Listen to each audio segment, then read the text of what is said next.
All right, good evening, everybody. It is September 9th. This is the regular meeting for the Spencer Board of Aldermen for the month of September. It is 6:02 p.m. We're called to order. We have all of our board members present this evening, and we will begin with an invocation by Alderman Miller. Okay, will you please bow your head, please? Heavenly Father, we come to you tonight thanking you for all the many blessings you have bestowed on our community, our staff, town staff, and all our citizens in our community. Grant our town's board with the wisdom and clarity for the decisions ahead. We ask for the strength to seek harmony and cooperation for the betterment of our town. We ask it in your name. Amen. Amen. Please rise for the Pledge of Allegiance. I pledge allegiance to the flag of the United States of America and to the republic for which it stands, one nation under God, indivisible, with liberty and justice for all. All right, Board, you have before you your agenda for this evening. There is one item that's a request by staff to add to the agenda, and that would be to consider adopting Ordinance 25-18, approving a temporary road closure during the race to the river. Are there any other additions or deletions requested? I want to add a short recognition for John Noble of East Spencer. Okay, thank you very much. So we will add that as recognition 5B, and Mayor Pro Tem will do that. Anything else?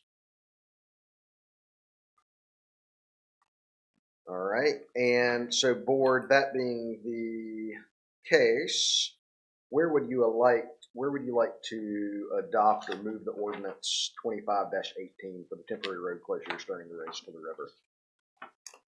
If you would like to add that to the consent agenda, you may also do that. I move to add it to the consent agenda. Okay, thank you very much. A motion by Ms. Moody to put it on the consent agenda. Is there a second? Second. Second by Mayor Pro Tem. Any discussion? All in favor? All right, all opposed? That's approved unanimously, and so that will be moved to the consent agenda. All right. With that, is there a motion to adopt the agenda as set? Motion by Mr. Muhammad, sir, second. Second. Second by Mr. Miller. All in favor? All opposed? And our agenda is set for this evening. Thank you all. We will move forward with recognitions at this point, and I'll turn it over to Ms. Sledge for recognition of Spencer's Holiday Caravan Committee. Thank you, Mayor. Tonight I want to give a special recognition and thank you to the organizers, Heather Racino and Lynn Purvis, and the volunteers of the Spencer Holiday Caravan Parade for the wonderful evening that they presented for our citizens and friends on Saturday, August 30th in Town Park as a return to the Labor Day street dance of yesteryears.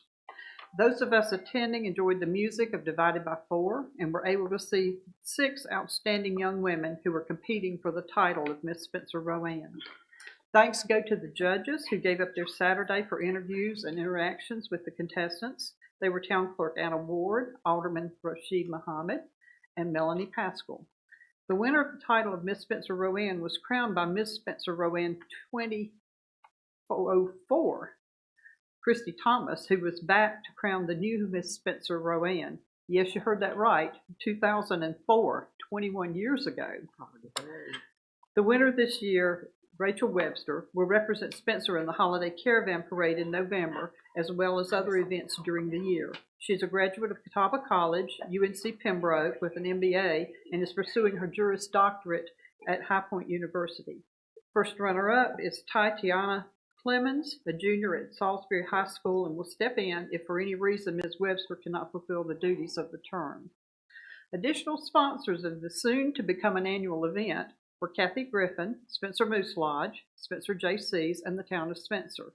The old 97 Kettle Corn Company was there to give a free bag of popcorn to anyone who signed up as a volunteer to help with the Spencer Holiday Caravan Parade on November 26th. It's great to see our beautiful town park being used on a regular basis. Coming up soon will be Spencer's National Night Out on Tuesday, October 7th, with the formal dedication of the park. Events for Rowan County Creek Week, October 11 through 18, followed by our Trunk of Treat, and then Winterfest the first weekend in December. If you haven't come yet, come walk the walking trail around the park, pick up some food at one of our downtown restaurants, take advantage of the picnic tables and benches, and for the kids and kids at heart, the final touches are being done for the splash pad to be in operation in the near future. So thank you all for coming out and supporting this event. We look forward to seeing you here every time there's something going on, and even when there isn't. Thank you, Ms. Sledge. All right, Mayor Pro Tem, your recognition. Okay, thank you. If you live here in this area and if you've been here for a while, you probably had the pleasure at one time or another of meeting John Noble, an East Spencer resident. He was a long-standing member of the East Spencer Board of Aldermen. He was a constant presence in all of the North Rowan schools, a friend to everybody he met. He worked with the Sheriff's Department and he was also an officer of the court. Unfortunately, we lost Mr. Noble, and his funeral services are tomorrow at noon at Shady Grove Baptist Church on Long Street in East Spencer, but I did want to take time to recognize him because I counted him as somebody I admired greatly, but also as a friend. And he was a friend to so many students and helping steer them in the right direction, and adults too. But a wonderful person, a big loss. But I want us all to take a moment to honor him and recognize him. There was a wonderful article in the Salisbury Post, and it was called A Noble Life.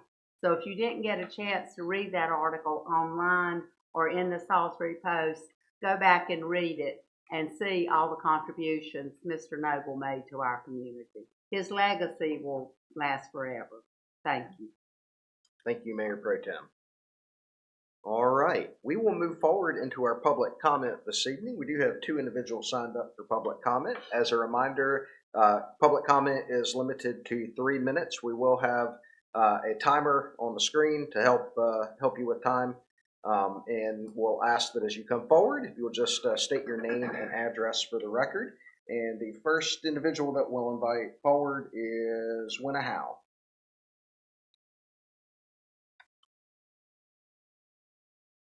Good evening, and thank you for this time. My name is Winna Howe, and I'm here to ask the town's help with a special project. I was contacted 2 weeks ago by Crystal McCrae from North Rowan High School. The internal and external courtyards of the school are in bad need of cleaning, landscaping, and general maintenance. The new principal at North Rowan, Mr. Clark, would like these areas revitalized for the student use. The students have done some work already, but they lack manpower. I don't have to remind everyone here that North Rowan is the school that the county forgot. We will not go there because that's a separate conversation altogether. These students want their school to look nice. And they have already completed some work. They've already done some landscaping. They've carried mulch from outside the school to the inside the school. They're planting a mural. They've already done some memory benches in honor of Alexis Greer. They just need help. They need more manpower. So I'm asking this board to consider a day of caring for North Rowan to revitalize these 2 areas, the internal and external courtyard. These students need to know that they matter. And they need to know that their town is willing to roll up their sleeves and stand behind them and support them. So thank you for your consideration and have a great evening. Thank you very much. All right, next is Nancy Boyd.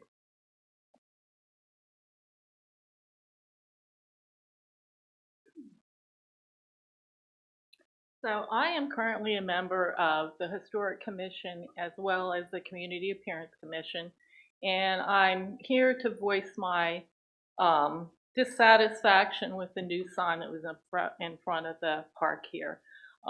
This particular sign, this town did not come before the Historic Commission and submit a COA, and almost every single restriction we have on signage was broken with the top green part of the sign. As I become almost to the end of my 8-year term, I feel that Spencer doesn't really have support for their historic district. I've seen things like brick facades painted blue tin roofing replaced, windows resized, all kinds of things, and the only thing that they've done is given a $250 fine, which doesn't really seem to be compensation for lost things in the historic district.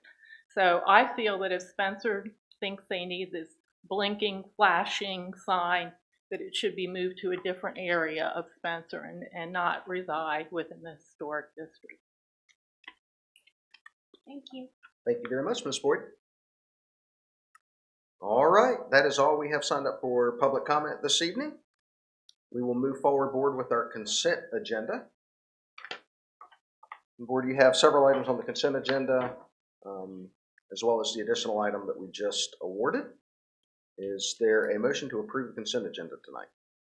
Or a need to remove anything from the consent agenda for further discussion? I make a motion that we approve the consent agenda. Okay, motion by Mr. Miller. Is there a second? Second. Second by Mayor Pro Tem. All in favor? All right, all opposed? And the consent agenda is approved. Thank you all. The next item is to consider appointing Danielle Yearout to the Community Appearance Commission. We'll invite Mr. Harris forward.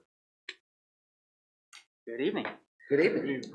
So our Community Appearance Commission does have several vacancies at this point, and we have received an application from Danielle Yearout, who is located here in the audience. She has asked me to present on her behalf. She just doesn't want to come up to the board, but she's very passionate about community appearance, which I hope to convey in my description of her. She actually lives directly adjacent to the new Jefferson Street Park. Well, the Jefferson Street Park has existed for some time, but the town, through some recent investments, has started a multi-phased project of improving Jefferson Street Park. We recently completed phase 1 of the park beautification project, which included installation of new picnic tables, new landscaping, and as well as native plants. So because Danielle lives right next to the park, she saw these improvements going on, and she came out when I believe Nancy was there planting some of the new trees and plants and wanted to get involved. So Danielle actually volunteered to water our plants, our new plants in the park, which was amazing. And I don't think we could have asked for a better neighbor to live right next to the park to come out and immediately start volunteering to support these new investments. She has impressed the CAC with her civic spirit as well as her love for plants. And Nancy invited her to attend the CAC meeting, and there was an immediate click with the entire commission. Danielle has expressed a passion for gardens, plants, and life in general. During her interview, she expressed her desire to expand educational programming related to the CAC's gardening efforts, both with the Native Plants Garden and the Community Garden. She believes in the power of gardening for personal development, mental health, and community building. So if she's appointed, she would serve a 3-year term, which would expire September 30th, 2028. And the commission can choose either to approve her appointment, deny her appointment, or request additional information from the CAC before making a decision. All right, thank you, Mr. Harris. Board, are there any questions for Mr. Harris regarding the candidate for the Community Appearance Commission? All right, Board, is there a motion to appoint Danielle Yearout for the Community Appearance Commission? So moved. There's a motion by Mr. Muhammad. Is there a second? Second. Second by Mr. Miller. Any discussion? Just glad to have her. I'm glad that she stepped up and doing that. Thank you very much. Thanks for being available to serve. All right, Board. All in favor? All right. All opposed? That is approved unanimously. Welcome aboard. Thank you. All right, Board. The next is to consider adopting Ordinance 25-11.01, which are the fee schedule amendments. I'll turn that over to Mr. Franzese. Nope, I'm going to turn it over to Ms. Can. Good evening. Surprise. Good evening. You'll see the ordinance there. We in August we adopted the ordinance 2516 and 2515, and these are just changes in the fees for those, the chicken keeping program and the sidewalk encroachment fee, $50 for each one of those, and to change the police off-duty rate to $45 an hour and off-duty fire to $35. Have any questions? Board, any questions? Okay, hearing none, is there a motion to approve the revised fee schedule? So moved. Motion by Mayor Pro Tem, is there a second? Second. Second by Ms. Sledge, all in favor? All right, all opposed? And that's approved unanimously. Thank you, Ms. Gamble. The next item is to consider adopting ordinance 25-17 to approve a temporary road closure during Spencer's Holiday Caravan Parade. Mr. Harris. All right, so as we do every year, because of the requirements for road closures for special events, we do need to seek permission from the governing board for several street closures. Now, this will be the second year that the Spencer's Holiday Caravan Parade will take place at night. So the board will remember in previous years we had done more of an afternoon type closure schedule, but now this is moved to an evening parade. So this will be the second year that we've started the closures later in the evening. The reason I bring that up, not only for you but for anyone listening, because it's still different from what people may be typically used to. We are going to be sending out notices and various communications to remind people that, again, we're going to be having an evening parade. So the closures that we're looking at, it's the same streets as usual. So from US Highway 29 from 11th Street to Jefferson Street from US 29 to North Whitehead Avenue, North Whitehead Avenue from Forestdale Drive to 2nd Street, and Oakwood Drive from North Whitehead Avenue to Pinecroft Lane. So the main closure that's going to affect through traffic throughout the entire town, US Highway 29 is planned to be closed from approximately 5 p.m. to 9 p.m. And then the other streets around the high school will be closed from 3:30 p.m. to 7:30 p.m. And again, the closures around the high school will take place earlier to accommodate staging and preparation for the actual parade. And then US Highway 29 will close for the actual parade itself. If you look in your agenda materials, you will find copies of the closure map. And then on the last page, you'll see the DOT review map that we send for review to DOT. We have already received approval from DOT to close US Highway 29 at that particular time. So if you have any questions, I'm here to help. Did we have any complaints last year on from any residents in that area? Nope. We did not receive any negative No complaints. problems at all? No, sir. It's dark and everything. Yeah. Just a thought, and I've got to confess, I've not shared this with Heather or anyone on the committee, but having been at the intersection of Yadkin and Newton Street, I probably talked to 150 people who were trying to get out of Spencer north, that way, not that way. They were coming from Salisbury or Concord or Charlotte or for whatever reason they ended up here. They were used to using 29, and they, for the life of them, could not. And I bet I gave, seriously, 150 people directions to get to 3rd Street, to get to Charles, and then, again, I'm backwards, but go that way.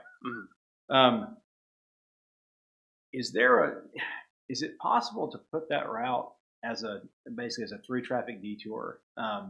Because I think whoever's at Yadkin and Jefferson, or excuse me, Yadkin and Newton, or whoever's even on 1st Street, they're going to get that same question again. And again, maybe people are used to it now, sort of, but if there's a way to have that route posted where folks who are caught by this or not expecting it, or they forget, or whatever, or they're on this side of Spencer and they need to get to that side to go out, we have that available. Just a thought.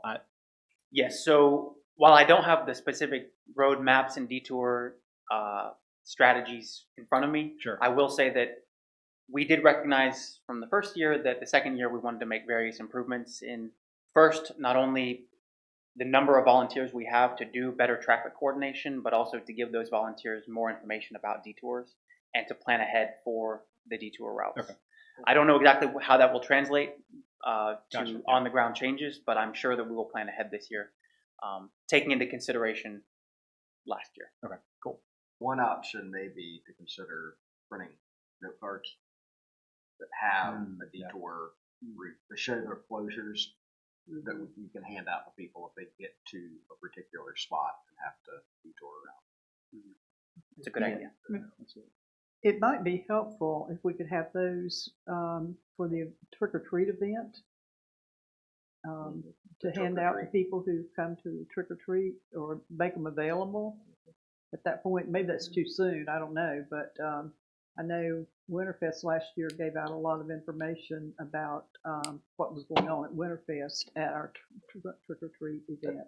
Yeah, I think that's a good idea. I think probably what Andrew's talking about is you're getting a lot of people that are going home from work that maybe work in Davidson County or Right. northwards, Yeah. and they, rather than going on the interstate, they're cutting through on 29. And if we can help them with an alternate detour around, those are people that aren't going to show up at the Well, that's trick true. or treat thing. Yeah, that's Right? true. But you're right as far as making sure people know. Yep. Okay. All right. Any other questions? If there are none, is there a motion to adopt ordinance 25-17? I move that we adopt the ordinance 25-17 to approve the temporary road closures during the Spencer Holiday Caravan Parade. All right, it's a motion by Mr. Muhammad. Is there a second? Second. Second by Ms. Moody. All in favor? All right, all opposed? That's approved unanimously. Thank you. Thank you, Mr. Harris. Thank you. All right, we have several items that I believe Mr. Blunt's gonna present on. The first would be to consider adopting an interlocal agreement with Rowan County for erosion control. I'd actually thought the manager might do this one, but I can handle it. For many years, Rowan County has managed the erosion control ordinance that is in our development ordinance, but they manage the permitting and requirements that go along with that. In an audit of their internal operations in Rowan County, they realized they did not have a written agreement with us or really anybody else that they do this for in Rowan County. So this is simply putting in writing what they've been doing for us for numerous years. I don't know how long, but a long time. And they drafted it and presented it to us. We've reviewed it based on our current understanding of the ordinance and feel like it's acceptable. Okay. Board, are there any questions? This applies to a piece of property that's an acre, is that correct? That is where the ordinance kicks off. Any property that's an acre or more requires an erosion control permit when that much is. That's a state requirement. Is the erosion and sediment control permitting at the state level is only triggered if you have an acre or more that's under development. Okay. And even when it's smaller, if somebody's going to completely clear a lot, we ask them to put up sediment controls. We can't require them, but we ask them to. Right. Okay. Thank you. Any other questions? Okay. Is there a motion to adopt the interlocal agreement with Rowan County for erosion control? So moved. Motion by Ms. Moody. Is there a second? Second. Second by Mayor Pro Tem. All in favor? All right. All opposed? That's approved unanimously. All right. Next is an informational update from town staff about drafting a water sewer main extension policy. The next two items on your agenda I'm bringing to you for information to you and hopefully feedback from you as staff tries to come up with, number one, a policy on water sewer main extensions and then on some striping issues. So the first one I'll present to you is the water sewer main extension policy.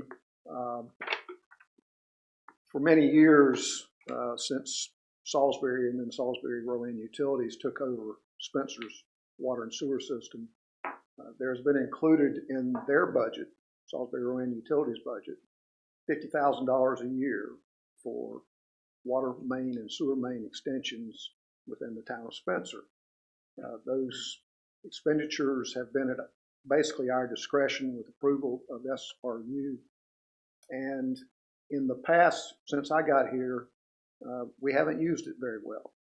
Before I got here, the 3rd Street resurfacing, reconfiguration, etc., used up several years of that $50,000. Since I've been here, we've used it for the water taps for this park and for the Yadkin River Trailhead Park. So we've used it a little bit, but it bothered me that we had $50,000 available to us each year and we weren't using it. The money is not earmarked for repairs of the system or modifications of the system. It's purely for extensions of water mains and sewer mains. They already do the maintenance of the system under their ownership of the system. It's their system. So I'm going to give you an example here so you'll understand what I'm talking about. This was a piece of property at the corner of Hudson and 6th Street that a developer came in and bought and subdivided in hopes of building 4 homes. And that was the subdivision plan that planned to build those 4 homes. And as they went a little farther in their design process, they realized that while there was a sewer main in 6th Street, there was no water line available. And we bounced back and forth with Salisbury Lane Utilities and our development ordinance to determine, number one, were they close enough to a fire hydrant? Our ordinance requires that they be within 500 feet of a fire hydrant. We finally determined that they were, and unfortunately, what they ended up having to do, and I'll get through the slides here, this was Salisbury Lane Utilities utility map. The yellow line shows that sewer line going past those properties, but no blue line that would indicate water. So what they had to do, and this is their utility drawing, is actually run a 2-inch main from 7th Street down Hudson and then across the frontage on 6th Street to serve these 4 lots. One of the numbers they quoted me was $40,000, and they quoted that to me when they were asking if Spencer could help out with the cost of that line. And my answer had to be, we really don't have a policy in place to help out developers with the cost of their utilities. On Hollywood Drive, we did an annexation there and a rezoning, and that developer plans to build 10 duplexes on those lots. And he found out that while there was water in the street, it didn't extend all the way to the end of the street, and it was too small for most of the run. So they had to come back and put in 600 feet of 2-inch water line to serve those lots. Because they're a Charlotte developer, they never thought to ask us for money. They apparently knew we weren't going to give them any, so, but they're going to have to put that expense in there. When you have a development of this size with 10 lots, whatever that cost of that water line is, divided by 10 is not a super big impact. Obviously, the one I just showed you on 6th Street, $40,000, $10,000 a lot. That's a fair amount of money. Hawkins Meadows was the biggest one we've had since I've been here. They had to run a 12-inch water line all the way down Hawkinstown Road, about 2,300 feet. I've been told that was $1 million water line. Now again, divide that by 141, and it's manageable, but it probably hurt their bottom line considerably to have to do that. So what we've been looking at is trying to come up with a policy that would allow us to work with developers as they find other places in the town of Spencer where the water mains and sewer mains do not exist for whatever reason. The policy that I've come up with would actually have some parameters to it, and I think you have a copy of that in your packet tonight. But it's basically, they have to have a cost of at least $10,000. We would pay 50% of it, or $5,000. They would apply to the town for that money, whatever the amount might be. Staff would review it, bring it to you for your approval. Any year that the board or staff might think that we need that $50,000 for an economic development project or for a larger project that might be a multi-year, then you could vote to not distribute that money to private developers and save it for these other projects. We haven't written the ordinance up yet. We're still thinking about the details. I took it before the planning board last night, and they suggested, they asked if we have enough people knocking on the door asking for money to use up the $50,000, if we're only going to give $5,000 per applicant. In other words, do we have 10 people a year knocking on the door saying, hey, I need some help? Quite honestly, it was a good question because we don't have that many. So they suggested we actually raise the minimum up, $7,500, $10,000, something of that nature. So that was planning board's input as to a modification. They also thought we should have flexibility to give even more than that in special occasions. That you as the board could vote to approve giving all $50,000 to one person if it were a project that improved a neighborhood enough or was a good economic development benefit to the community. So those are ideas that I will probably incorporate into the final draft when I bring it back to you. Wanted to bring it to you just to make sure, number one, that you agree with the philosophy of having this kind of program in place. And then number two, either tonight or in coming weeks, as you have ideas, let me know what you think. I'll be glad to answer any questions. Mr. Blunt, do we have any idea how many lots in the town of Spencer might be something that would need? That's a good question. There's currently, if you've been down 3rd Street recently, there's some grading going on back there. And young couples bought 2 lots back there. I met with them and SRU trying to figure out how to solve their water and sewer problems. To me, looking at the map that I just showed you, and zoom back to that, I've got a map of all of Spencer and our ETJ that basically shows where the water and sewer lines are. What that map doesn't show you is how big the lines are, and therefore how much capacity they have, and how deep in the ground they are, based on the local topography. So in the case of sewer, are they downhill from the property or are they uphill? So surprisingly, when I looked at that property on 3rd Street, it looked like an easy fix to me just to run over to Yadkin where water and sewer were available. In that case, the sewer line in Yadkin is too high to use gravity feed to get over to. And the water line was a similar problem. So we came up with some creative solutions. So that would be a case where even though water and sewer looked like they were fairly close, there's going to be a fairly large expense. They're actually going to have to pump their sewer uphill is what it boils down to. So that's a real large expense for 2 lots.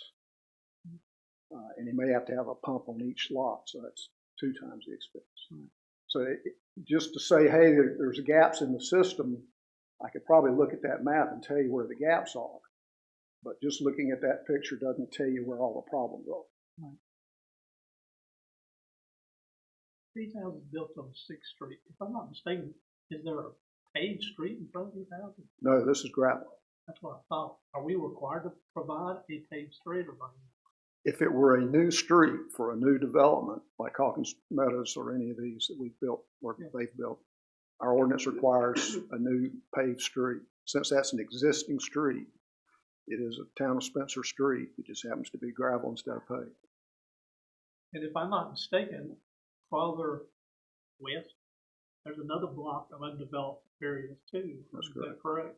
So you're running a 2-inch line to feed the 4 or 5 houses? And if something gets built farther than that, the 2-inch line, surprisingly to me, will carry a good number of homes. It won't provide a fire hydrant. They would have to have a 6-inch line to put a fire hydrant back there. Would the fire hydrant cover this area in the future, these other houses, this other lot, or not? Where is the fire hydrant? I'm curious. The fire hydrant is actually at the corner of 7th and Hudson. Okay. So where they had to tap on the left-hand side of your picture there, there's a fire hydrant there. Yeah. Now this 2-inch water line, I guess, is just going to stop at the end of the. It'll deadhead at that last house. So might have bacteria problems or anything like that. For a 2-inch line, the residential use should keep it cleaned up. All right. We let SRU's engineers make all those decisions. Okay, that's fine. I'm just stating that as far as I go. But I hate for somebody to spend all that money and we don't even have a paved street. They ask us to pave the street too. If y'all want to come up with the money, we'll be glad to pay you. We suggested that they pave it just as a marketing tool for selling houses. Certainly, you could sell a house for a little bit more if it was a paved road instead. And they balked at the idea of how much it would cost to pave it to our standards. I always said that these lots that are being developed in the last couple of years are lots that everybody overlooked and said they're not a desirable lot, unfortunately. They didn't overlook them. They saw them and ran. They saw one other thing, this lot that's being developed across from the Ladies Women's Club on 3rd Street, is that the one you're talking about? Yes, sir. Do they have water and sewer? Or? That's the one that's going to be a little bit of trouble to get water and sewer to. Okay. And they recognize that. Are they clearing that whole? I know it's 2 lots in there. Are they clearing? There's actually 3 lots. The one lot belongs to Piedmont Players, and I can only assume it was donated to them at some point in the past. And it would have been great to develop all 3 at one time. It would have been a lot easier to grade. I communicated with that guy today. I rode by and looked at the grading, and what I saw in my mind was 2 lakes that are going to be built down there because it's going to, all that water's going to run down and catch. Yeah. He tells me there's a pipe underneath that driveway. Yeah, I saw him put that pipe in. I said, so he's thinking about it. I've told him he's got to get a civil engineer to design that and tell me it's going to work. So we'll have all that in place. At this point, all we've given him permission to do is the clearing and grading. Okay, thank you. Mr. Blunt, just out of curiosity, if these people didn't want to spend that money to put water and sewer lines in, would they be allowed to put a private well on the property for water? Good question. Very good question. Our ordinance says in very specific language that if water and sewer are not available, that they can do a private well and septic system on those lots. And there could have been a good debate over whether water and sewer, the definition of available, was water and sewer available. Obviously, sewer was. Right. If you look into the cost of a well, the $40,000 divided by 4 is $10,000 a lot. A well is going to cost you about $10,000. So this was probably a break even, and that's why they didn't argue too much about it. But we do have a lot of people ask that question. But in this case, it would be considered available. Right. Because it is close enough for what would be considered a reasonable cost for connection. Right. And that's where that comes in. Now, if they're, Further out away. TJ, that's a different, Yeah. right, that's a totally different story. Right. But Plus, within the core of our town, the lots are very small. Right. And to have space to site a well and a septic system and a repair field, it will be very, very tight on a 5,000 square foot lot. Right. Now, just for a point of clarity, the allocation of those funds would come from the SRU. We would probably never see those funds. The private developer is required by SRU to do the extensions to meet their standards. They have to submit plans and get them approved by SRU. SRU has to oversee the installation and approve it. So we haven't worked out the details of it. Right now, if we wanted to extend the line, we would contact SRU and they would send us a check for our estimated cost of the line. But for a private developer, they'll probably just give them the allocated amount based on our approval.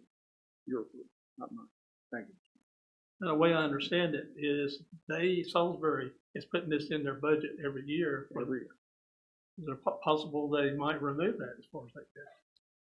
I think it is a part of the sales agreement or transfer of ownership agreement between Salisbury and the town of Spencer that requires them to include amount of funding to do the extensions.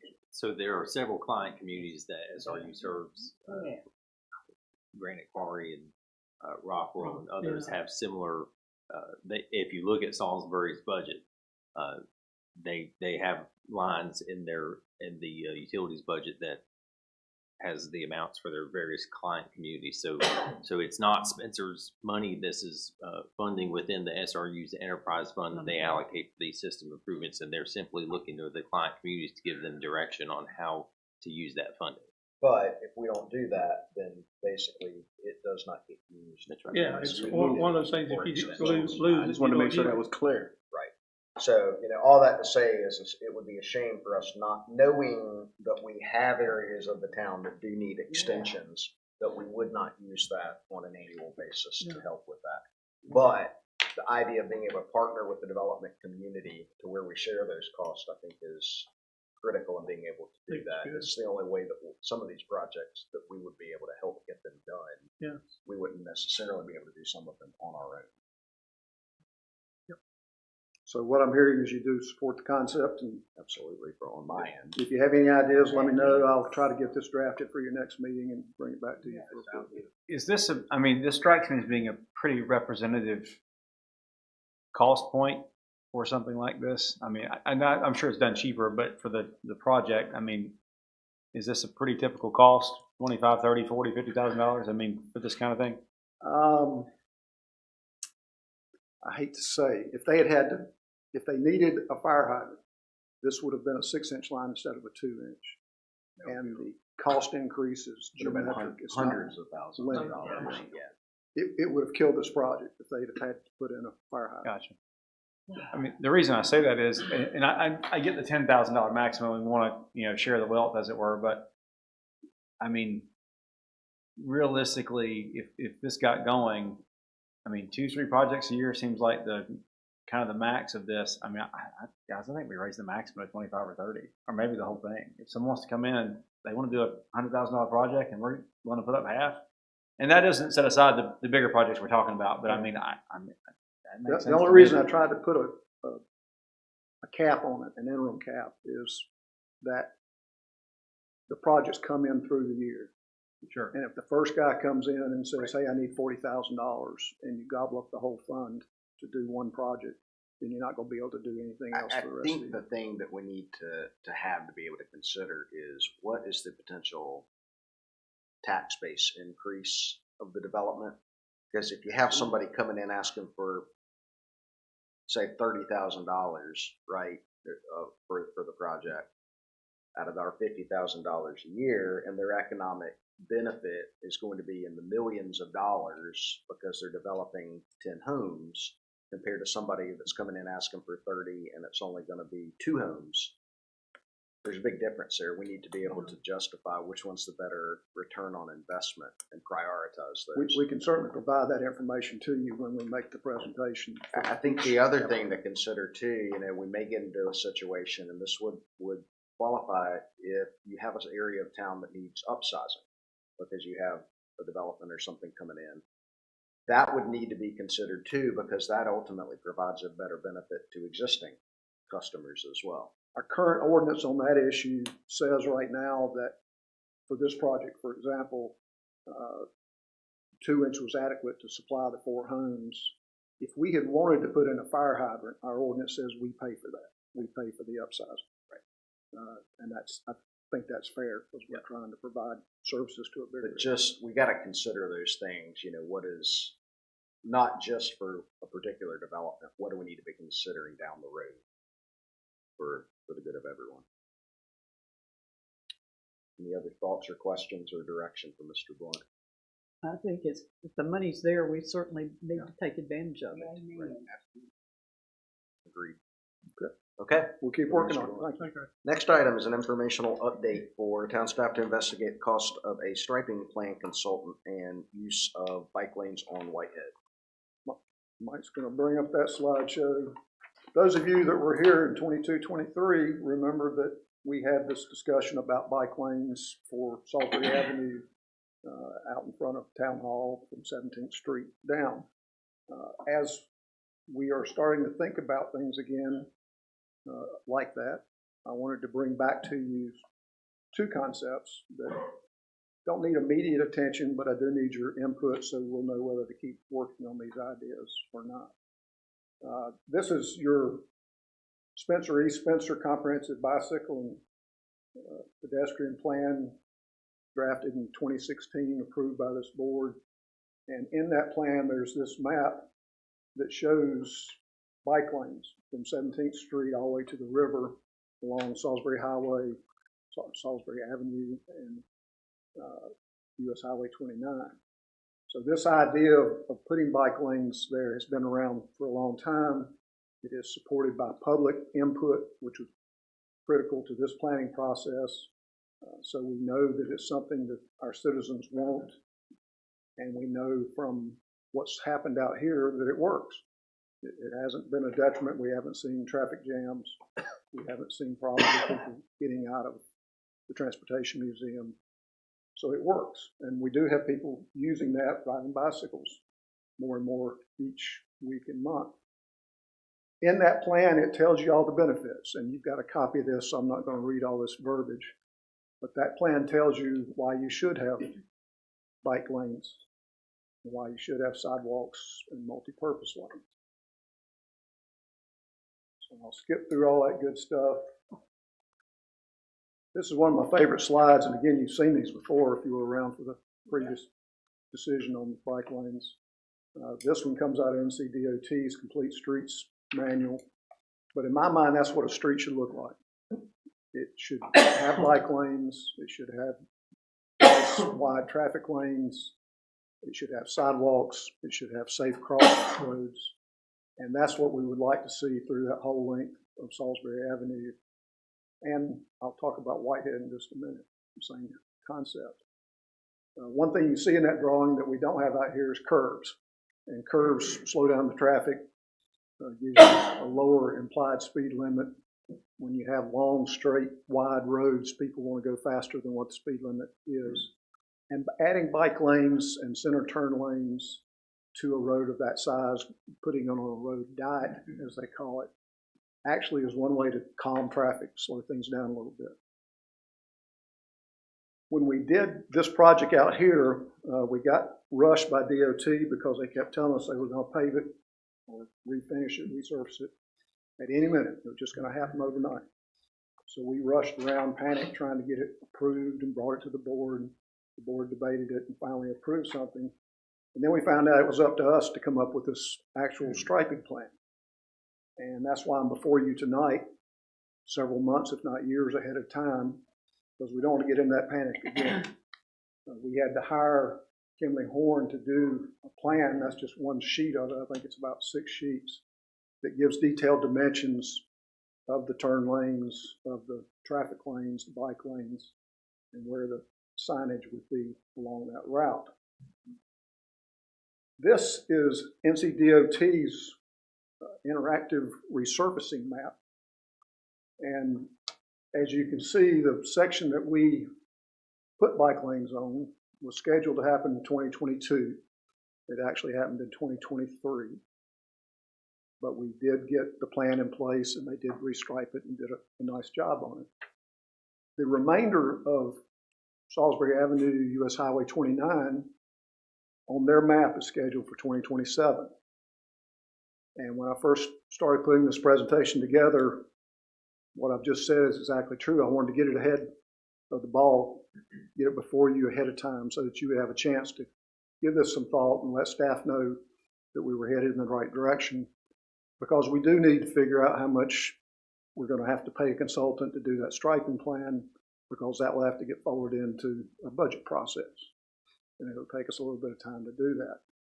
When I was looking at that map, it surprised me that Whitehead and a little piece of Jefferson and Hawkins Town Road, that surprised me considerably, were actually scheduled to be restriped this year. Not restriped, resurfaced.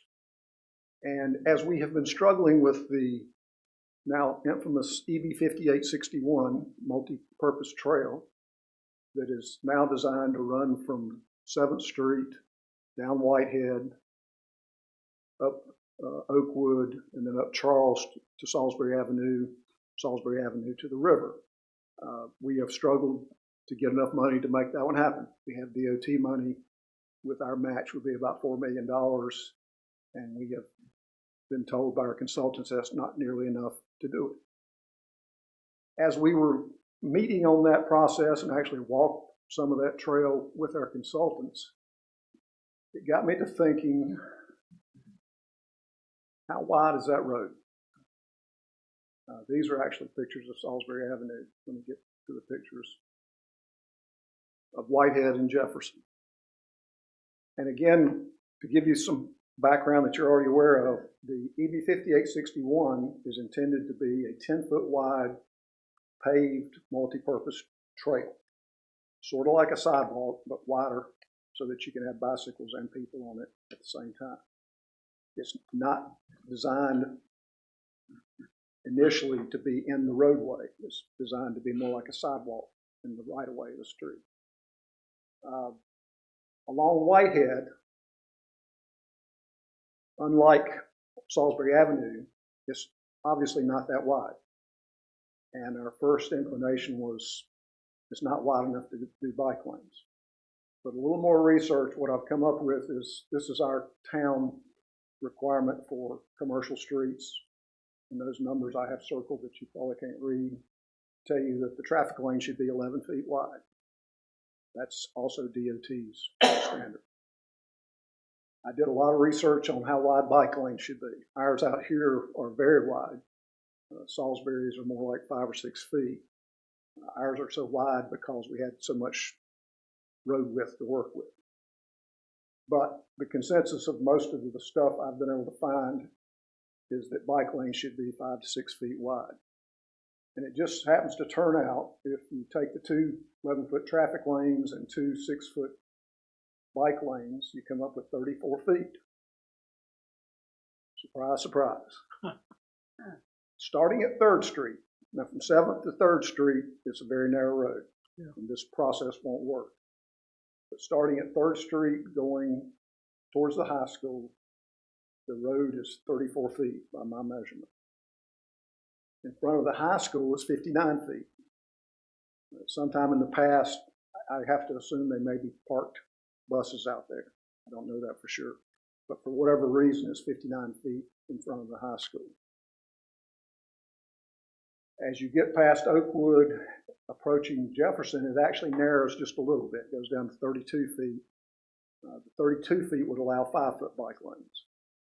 And then it goes back to 34 feet on West Jefferson, so you're back to the 6-foot lanes.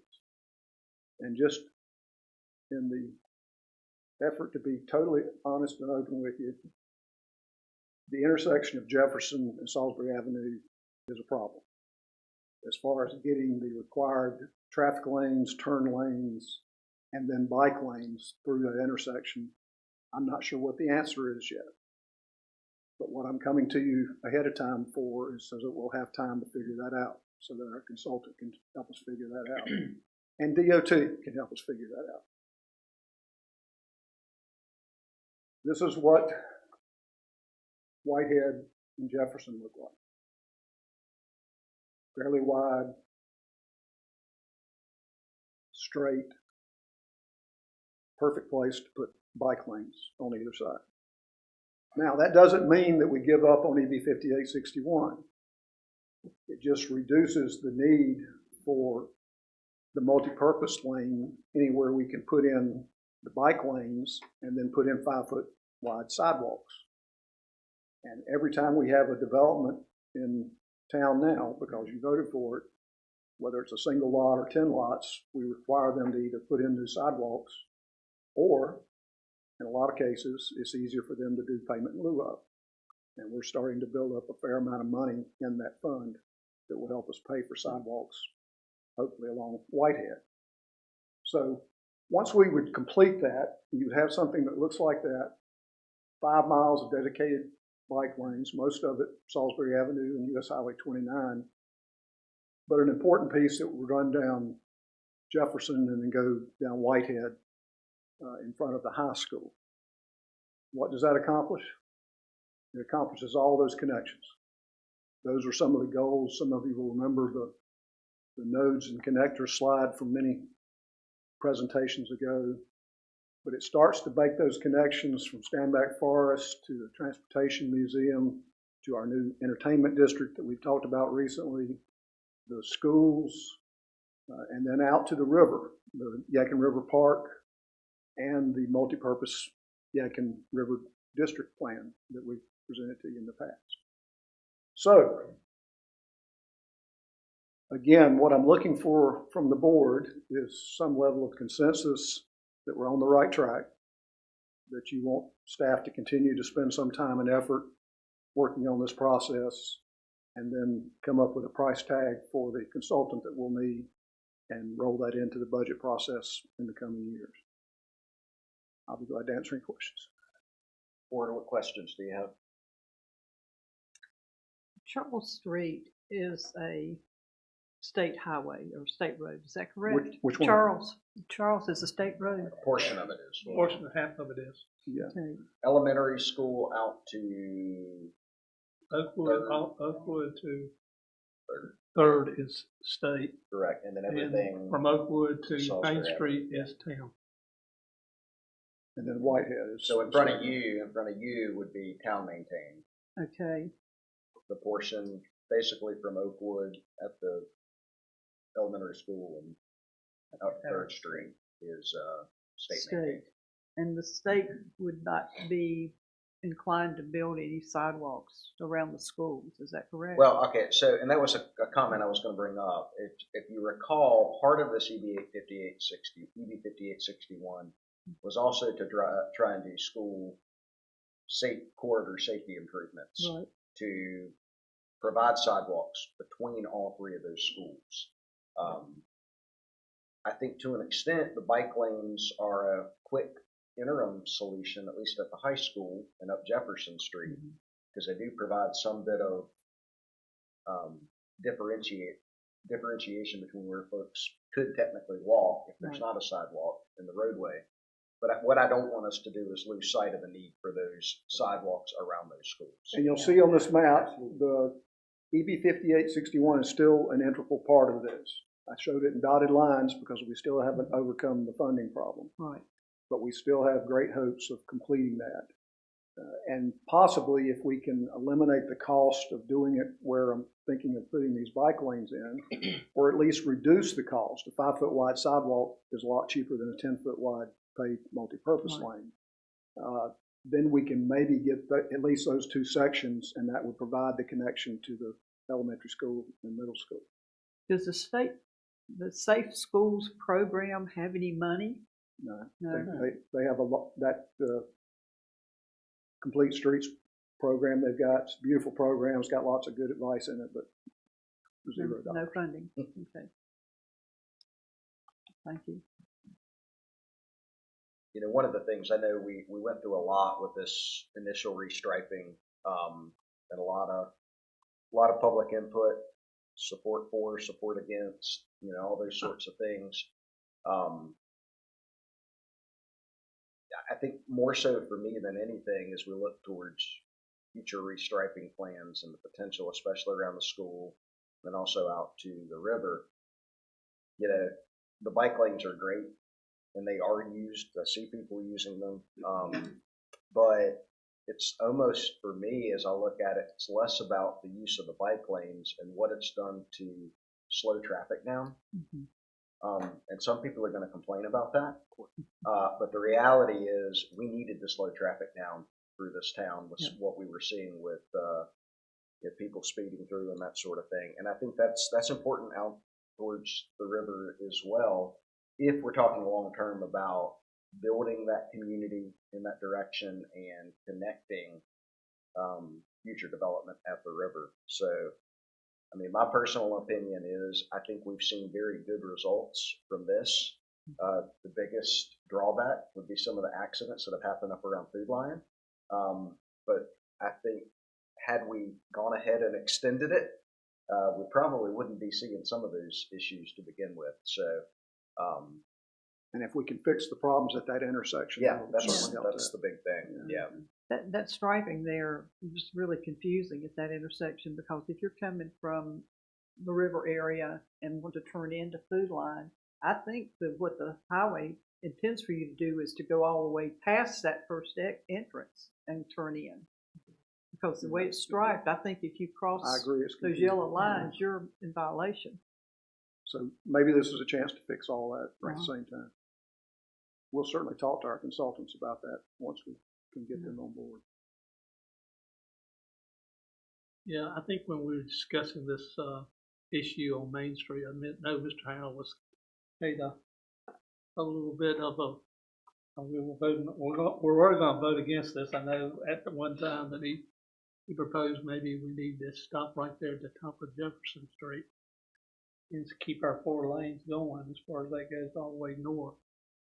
I am concerned about the traffic and how it's gonna be diverted, and because there's a lot of traffic coming over the bridge, coming in, and there's a lot of traffic going north on the bridge, and I am concerned about cutting that down a little bit, making congestion. I'm really concerned. I'm interested in it, but I'd like to see what you're proposing as far as that goes. I have studied NCDOT's traffic count information, and it's a little sketchy when you get past Longs Ferry Road, but the traffic counts are definitely lower on this portion of US Highway 29 than they are on Salisbury Avenue. Are they?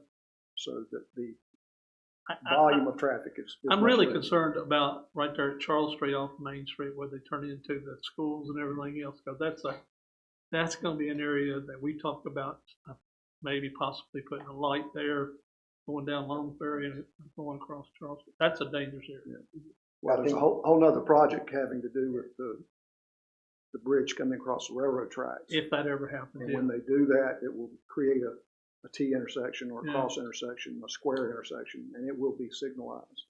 That's Yeah. on the STIP. It's in the plan. It's just latter years, so it's not. I understand, but The biggest thing to keep in mind too is, I think what we're all concerned about is not necessarily local traffic. We're concerned with something because we've seen it in the past, more so before the new Yadkin River Bridge, Yeah. but when the interstate would back up, people would detour around here. But here's the reality, right? Here's the reality. People will travel for a detour the path of least resistance. well, absolutely. And so right now, or in the past, this has been the path of least resistance because it was 2 lanes each direction. That's the way people will. They'll With- exit off the ramp. However, if it's like it is now through town, you are likely not to see as much of that. Some people will find other routes. Some people will take Long Street as well to get around. Hopefully, yes. So I They're think, going to depend on GPS. well, naturally, and that's right. That's exactly right. no telling about GPS. That's right. DOT's designated alternate route should I-85 be closed is on Long Street. It's Is not Okay, Salisbury Avenue anymore. good. So if they have to post a detour, it'll go down Long Street instead of Good. coming. I know this is not part of what we're talking about tonight, but when those, the East Spencer plan, does that call for a walking path to go across the railroad bridge there on Jefferson? There was some interconnection. Yeah, there was. I mean, right now there's sidewalks that go across there. But not bike. Correct. There is discussion, part of the EB 5861 is the Grants Creek Greenway that I'm going to comment on in just a second. The Grants Creek Greenway opened people's eyes to a bigger interconnection of trails and greenways. And East Spencer is interested in connecting to Salisbury's Greenway on the south, coming up and connecting back on Jefferson to come up and connect to our Greenway system. So Jefferson in the future may be a place where bike lanes and or multi-purpose trails are needed. Yeah. Or maybe it will go farther north and this new bridge across the Right. railroad tracks could be Yeah. built to accommodate that. Yeah, there's going to be a lot more traffic out off of Brigham Ferry Road and Andrews because of development. I think one of the things too we need to make sure is, and Joel, you may be able to answer this, as far as maintenance of those bike lanes and keeping them clear of debris and stuff like that. Does that fall to the state to do that, or are we doing that?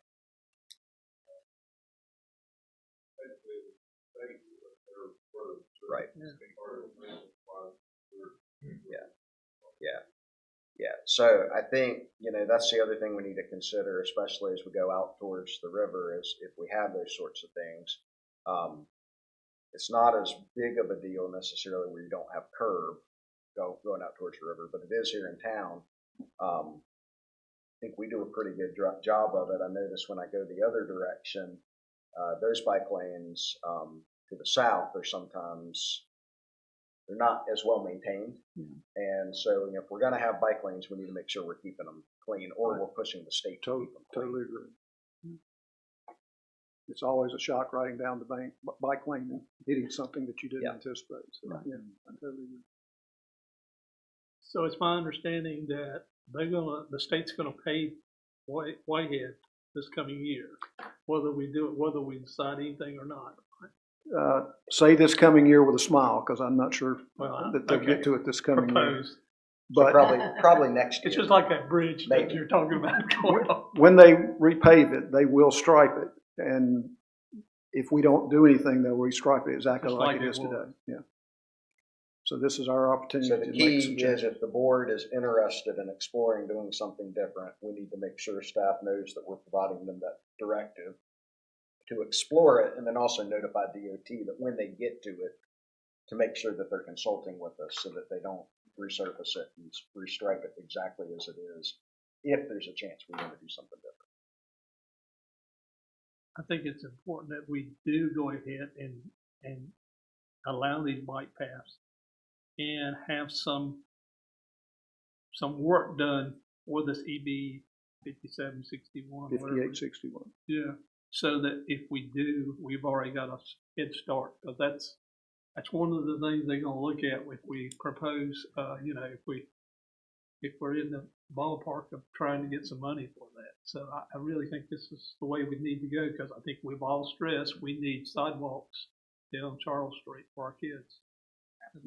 We'll keep pushing for that. We did have one of the planning board members point out that while these bike lanes are great for adults and teenagers, she's got two very young children, and she doesn't feel safe taking them out on those bike lanes.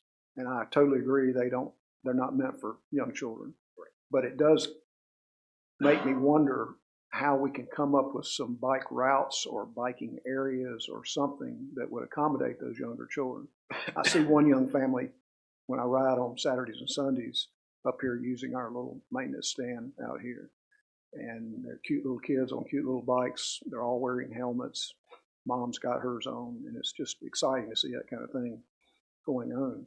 I'd like to see more of it. So if we can come up with some idea of how to accommodate that cohort of people, I'm open for ideas. It would be great, I think, that at some point we have a separated bike and walking path Yeah, it would be on the main road, but and it would be great to see that all the way out to the river. Cost-wise, I don't see how that's possible. No. Any other? So I'm hearing general consensus from the board that you do want Mr. Blunt to continue to explore. Absolutely. We'll keep working on it. All right. And we'll tell Joe to look for other people's money. That's all right. Goal in life is to find that.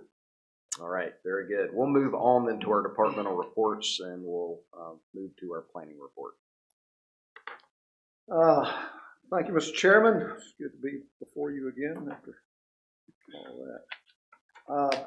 As usual, you have my report in front of you. I'll be glad to answer any questions, but while you're thinking about that, I also laid at your desk a 2-page flyer on what's called regenerative design. And I put that there because the manager and Joe and I were invited to a meeting at Catawba College last week to hear about their efforts to do regenerative design on the campus of Catawba College. And I have to admit, we were a little confused as to why we were going there.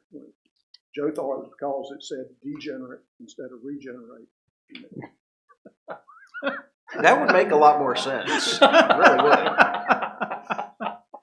But it turned out, and this is the exciting part of this program, Catawba has hired a world-renowned consultant to come in and help them through this planning process for the campus. And again, why in the world would we be there for something about Catawba College's campus? It's because our efforts to work with Catawba and Salisbury on our Greenway connections and other connections, they consider us a part of this process.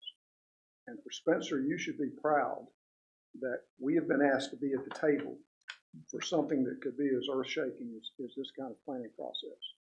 This could make Salisbury, Catawba College, Salisbury, and Spencer a destination where people will come to see the results of this kind of process. And I say that, I was excited sitting in that room hearing some of the ideas that they were espousing and some of the examples. If you want to see some of their examples, the company that is doing it is HOK Design Group. Go to their website and look at some of the projects they've done across the world. And that effort is coming to our community, and you're going to be a part of it. So I just want to bring that to you. Again, I'll answer any questions about my report or the little bit I know about regenerative design, if you have any questions on that. Is there a link on here to that Just Google HOK. HOK? Thank you, Mr. Blunt. Any other questions? Okay. All right. See, Ms. I did see that you had asked, somebody asked about an ice cream shop. Are we getting an ice cream shop? There have been plans created for an ice cream shop. They came through the permitting process, and the permitting has been approved as far as a zoning permit. I don't want to say that it is a done deal because I'm sure we're going through cost analysis now to make sure it's going to work financially.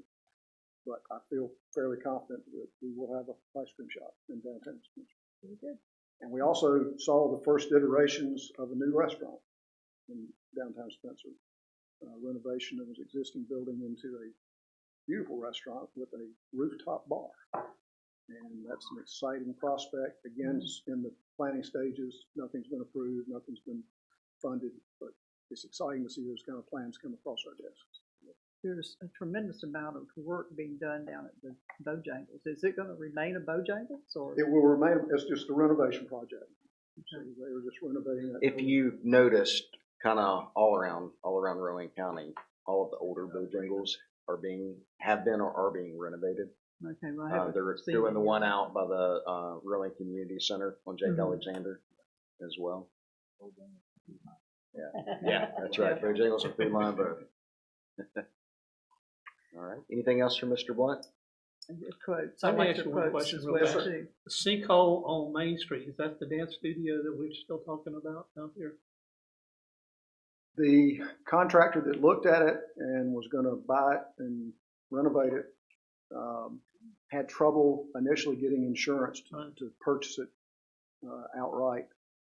And we think we have solved that problem for him by giving him some contacts with an insurance agent. And my last conversation with him, he had actually gone ahead and bought another building and renovated that for his office and some lease space. And he plans to put an addition on the back of that space. But when I talked to him last week, he said he's still planning to go ahead with the dance studio as soon as he can get to it. It may have been, the comment may have been about the, there's a note here about from the 18th Salisbury Avenue sinkhole problem, but I'm wondering if that's the other direction where we were looking. That may be the other sinkhole that we've got. On private property. Never had to deal with sinkholes in the past, but Welcome to Spencer. when we went to the recognition dinner, appreciation dinner, lunch at the town, at the Transportation Museum, it was mentioned that there was a sinkhole next to their entrance road, and they thought it was on private property, not on Transportation Museum property. We looked it up, and sure enough, it's on private property.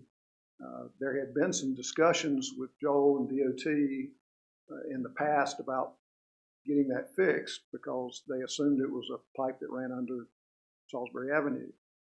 It turned out in our discussions with DOT that they don't think it is. It's not their, it's on private property, it's not within the right of way, so they really can't go in there and fix the sinkhole. So I sent the property owner a letter saying, hey, you got a sinkhole on your property.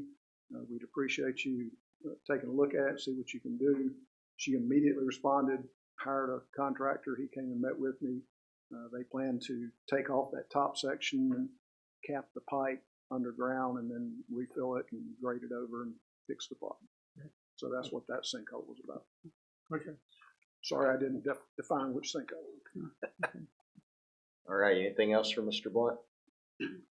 All right. We'll invite Mr. Harris up. So I wanted to give you a preview of an item that I will be bringing to you next month. It sounds like the town, we are planning on pursuing an additional $1 million for the next CDBG grant cycle. So as you may know, our current grant, we will have spent all of the money by April. That's the closeout deadline. And we still have a long wait list of clients who we pre-approved. We will have to requalify them, but most of them will likely be requalified. But when we went through the initial application cycle, we had a very long list of eligible homeowners who we just did not have enough money to support. And so if we do pursue this additional $1 million, we'll hopefully be able to continue to make our way down that list. The application deadline is actually October 29th, so it's coming up relatively soon. We're basically going to apply for the same scope of work that we applied for way back in 2020. We're going to use the same housing selection committee. We'll definitely need to reapproach them to make sure that everyone is still on board. But really the application requirements, we just need to bring a resolution to y'all next month so that you will authorize us to submit this application. And it will essentially just let us to continue this CDBG program for many more years in the future. Thank you. Sounds great. And the last one was for $750. Have we used all of it? Have we?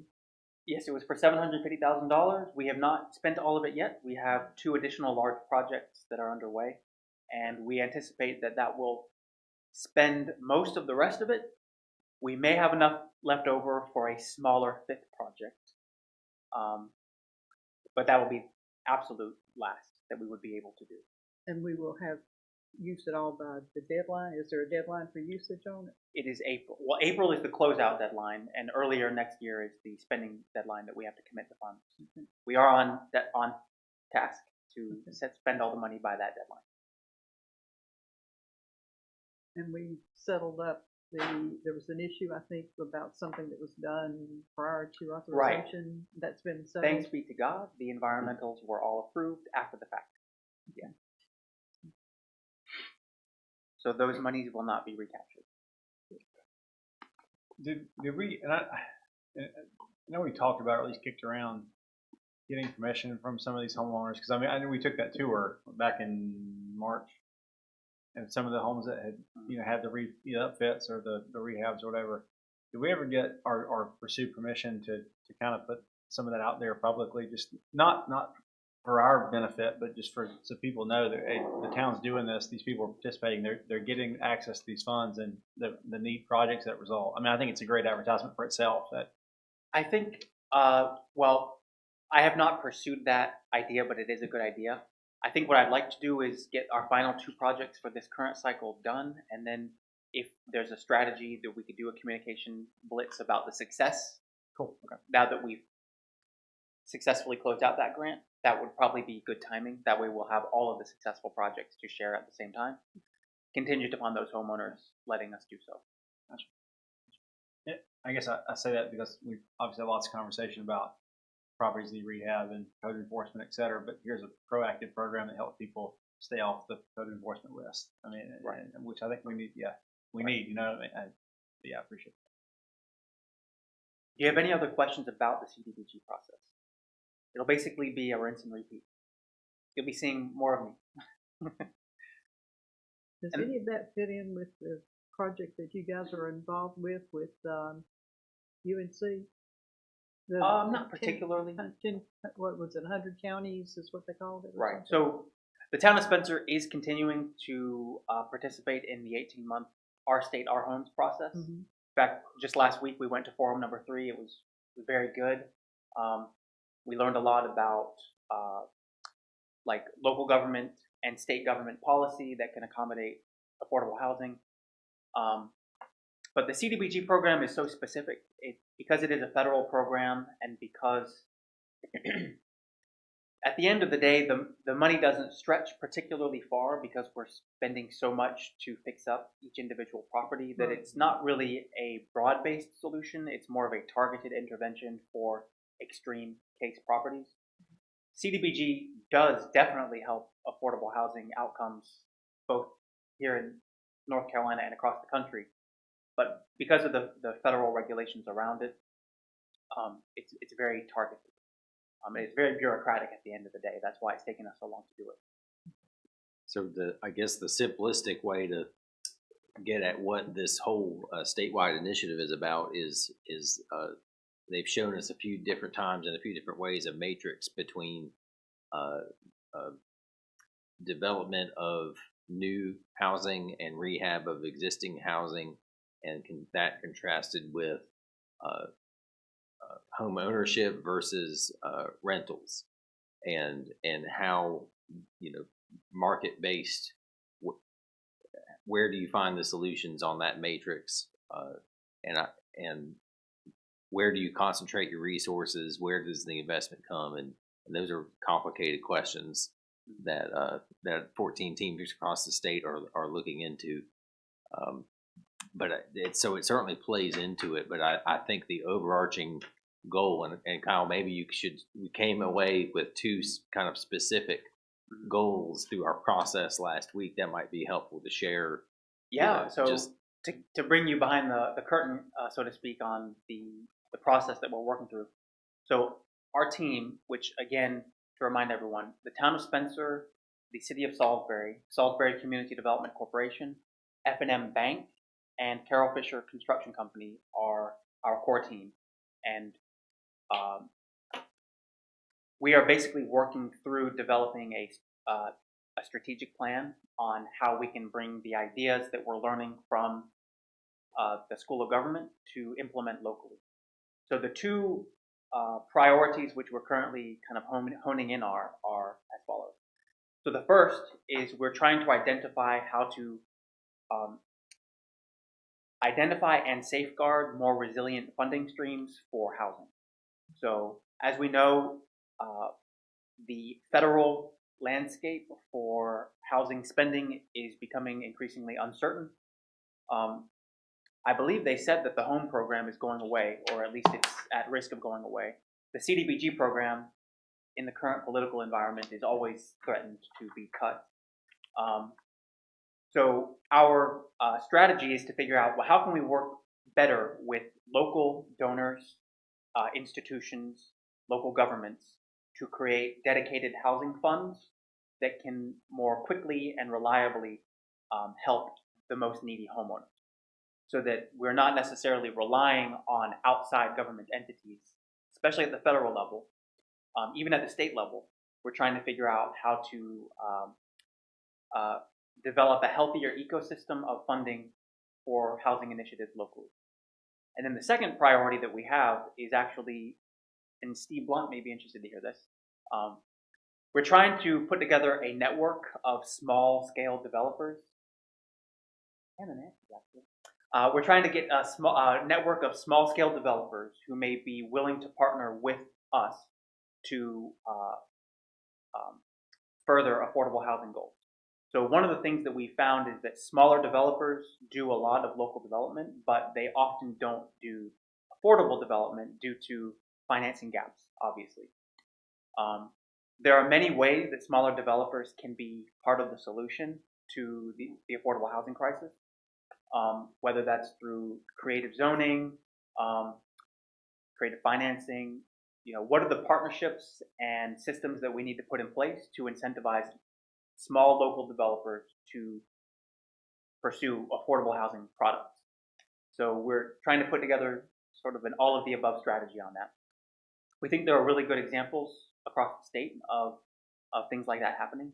And we believe that we don't necessarily have to reinvent the wheel, but there are best practices that we could begin to explore locally to make our smaller developers part of the solution. Thank you. Mr. Harris, can you speak? I know we heard from Ms. Boyd tonight as part of the Historic Preservation Committee. Can you speak a little bit to, I think there was concern about the sign, and just for clarification purposes, and this may be a team effort of folks providing input, but the process that we went through with the town park and everything related to that. So I'm going to speak to the best of my knowledge here. Yep. So the town park process, the town park project was reviewed and approved by the HPC, but it is true that the signage was not included in the approved package. I think there was conversation and debate among different parties about the appropriate and required process for the new sign. There is a section in the development ordinance which exempts government-related signage, and I believe that's the process that was used to allow that sign. Now, we do also allow electronic signage, but it does have to meet certain requirements. To the best of my knowledge, the sign out front does meet the requirements for, like, you have to have the message static for a certain period of time. There are certain like graphics and animations that are not allowed. Again, to the best of my knowledge, that sign does meet the sign ordinance. It may not necessarily comply with the HPC standards, but because of the exemption for government signs, I believe it was approved through that process. Thank you. That's my understanding as well, so I just wanted to make sure that that was clarified for everyone.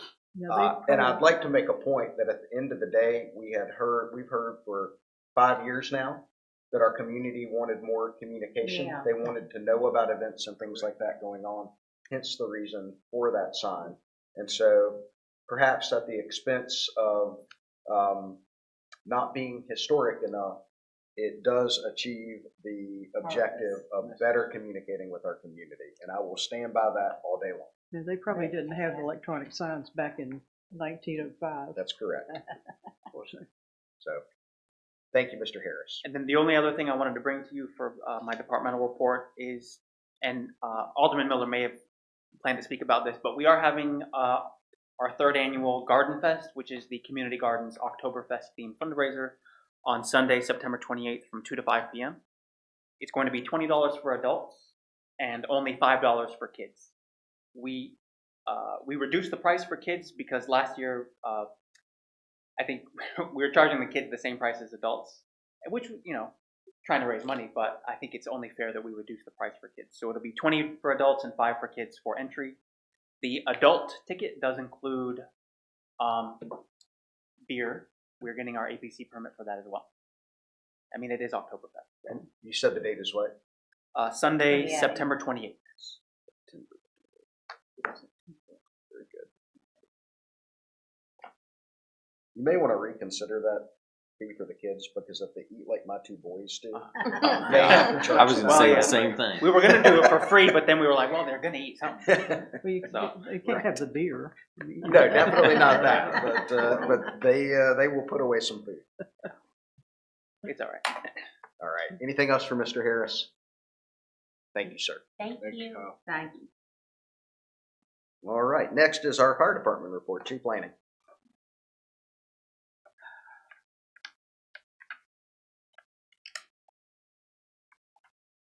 Good afternoon. Good afternoon. You have my written report before you, and I would be happy to answer any questions you may have.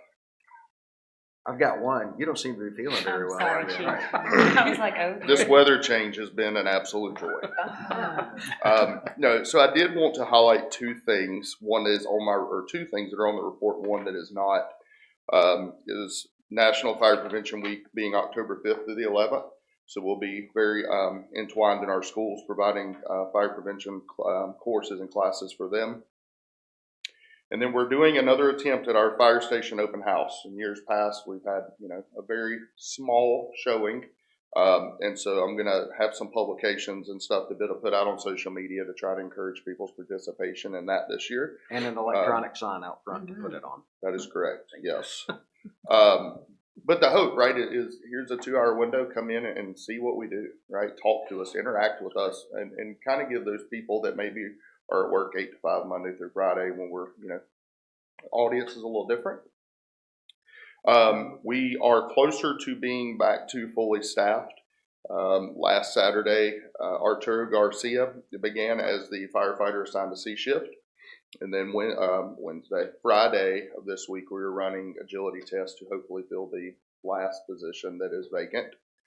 And the one thing, as we were talking about the parade and street closures, is so on our new fire engine, it comes with what's called a Haas alert system. And there is actually a program that I can log into Shows up on Dodge, Chrysler vehicles automatically once our emergency lights are activated. Waze, Apple Maps, they're trying to kind of get the Android system up to speed. But so currently when we have our lights on, it shows a little fire truck, right? It'll tell you there's an emergency vehicle ahead. Kind of like a lot of people you'll see in your vehicle, it says, hey, there's, law enforcement or a cop, reported ahead. In that system, it allows me, and I've already done it on just various calls, but I can go in and actually force a street closure. And so whether it be from Jefferson to 3rd Street, I can close Salisbury Avenue completely, and it'll push that same information out to all of those GPS systems. So that may be something, again, we do it in an emergency setting where I don't have to get that prior approval to shut traffic down. But it's something I'd be curious to try with the parade and see if that kind of helps. And I think it would be beneficial if it was to be effective that way. Absolutely. That way, if they're using their GPS, it should automatically reroute them. Yeah, that's fantastic. It's a good idea. Thank you. Any questions for me? I just want to commend you. I know I saw the information that was posted about the newly formed municipal fire association, and so I know you've been instrumental in bringing people together for that. We hosted the first one, so yes, thank you for doing that. I think absolutely. that collaboration is wonderful. It's a good example to other places. There's some negative outlook on it, but it's not intended to be negative by no means. No, not at all. All right, thank you. Thank you. Thank you. Feel better. Thank you. All right, Mr. Taylor, Public Works. And as a reminder for those that are listening, we're not skipping the police report. Chief Pyle was able to present to us last Thursday. Good evening, Mayor. Go ahead. Members of the board. Hi, Mr. Taylor. Very good. Our regular services are on schedule, but we are in a hiccup. So we've got our new trash truck had a bearing issue today in the arm. So we ran the route with the older truck. We're still on schedule. We'll be on schedule tomorrow. So whether we use the new or the old, and hopefully by Thursday we'll have the new. So whose back. trash can was too heavy? That's the question. I don't know exactly what happened. It has been a fight today to get that thing apart. So as soon as we can get it apart, we have the new parts to put in. We just can't get it apart. So it is froze up, and it's in the grabber part. So we're working on it. Hopefully we'll beat on it a little bit tomorrow, and hopefully it'll come apart. The leaf vac will begin running the first Monday of October, which is the 6th this year. It'll be on limited schedule, just like it always is for the first couple weeks. The leaves are turning early, so it's probably going to be about on time. It's hard to believe it's that time of year already. The mulch giveaway, I know I announced it again, but it'll be on October the 4th. Which will be the first weekend. It'll also be the last weekend of Thomas the Train. So get some mulch and listen to the train in town. So there we go. The sidearm has been repaired, and we have been doing a lot of mowing with it. Chad comes in and does most of that for us. So he's out for a couple of weeks with some surgery, but he'll be back, and we'll keep that up into the fall, getting the side the side ditches and stuff like that cleaned up. So it'll keep going. We did install the bus shelter and trash can in front of the dispensary in our shop for quite some time. So it's out where it needs to be now. And we did communicate with Salisbury on that. And even though they're going to the micro transit, that's still one of their viable bus stops. So it'll be there for quite a while. They're not looking to get rid of it anytime soon. That's from what we know. We did start a sidewalk project on the corner of 3rd and Hudson. The digging part has been done. That was in shambles. That whole corner was in bad shape. So we did remove a tree, which caused some of the problems. So the tree is gone now at the permission of the homeowner. It was one of their trees, but they were fine with it going. So we took the tree down, and Shelton's already started digging. So he's hoping to pour on Thursday morning, and then we'll get that taken care of.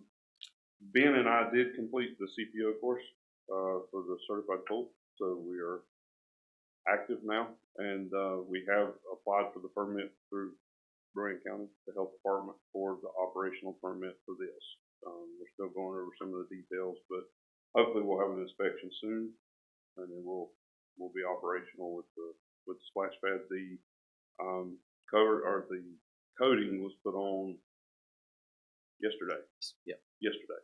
So and they want it to sit for at least 3 days, 3 to 4 days, I think, something like that. So that'll be working out about right when the permit comes in, and then we'll have the fountain operational. Although the cooler weather, I was going to I say, don't know so how many the people grand really opening want- of the fountain can be the polar plunge. they can look at it, they don't have to play in it. So that will be it. Other than that, if you have any questions for me, I'll be happy to answer. All right. Board, any questions for Joel? All right, thanks for all you Thank guys you are all. doing. Thank you. All right, next is our finance report. Heather King.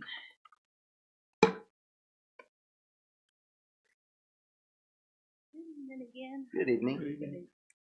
So, August has been filled with a lot of training with our new software. We haven't covered everything yet, but we're close to being done with that as far as the formal training. We're on a as needed call basis with things that are going on there. Payroll and accounts payable are all running through the new software. We are currently setting the schedule to work with our departments to teach them how to enter their own time into the software instead of it being a paper process. Instead of bringing payroll to Christy every other week, they will enter their time through the new software, and all that verification will go through the software. Preliminary audit work has been done. The auditor was out last week, and they have all of the information that they requested from us as far as samples for deposits, revenues and expenditures and that kind of stuff. And I'm in contact with them pretty much daily as well, just to, for anything that they need further. As far as where on the report where it says budget versus actual as of 8/29, please disregard that block. Those numbers are incorrect. That was for the year ending, FY25 ending. And I had some issues with bringing the two softwares together, so just disregard that block. The sales and use tax is there with our first deposit of FY26. We're right on schedule with 2.8% over last year, which I think we budgeted 2%. Or we budgeted 1% with that. I think we landed at 1, if I remember correctly. Well, it's going pretty good with first deposit. So next, you'll see my reports. The first and second page is basically the revenues. Second page is the expenditures. And I tried to we did the budget and then Southern Software and Black Mountain, and then a total year to date. I tried to format that the same way that you guys have been seeing it, except for the expenditures. I condensed that down by department so that you don't have all those lines that are there. I would like your feedback as far as to what you see. If there's any questions about it, if there's anything that you would like to see in more detail so that I can give you what you're looking for.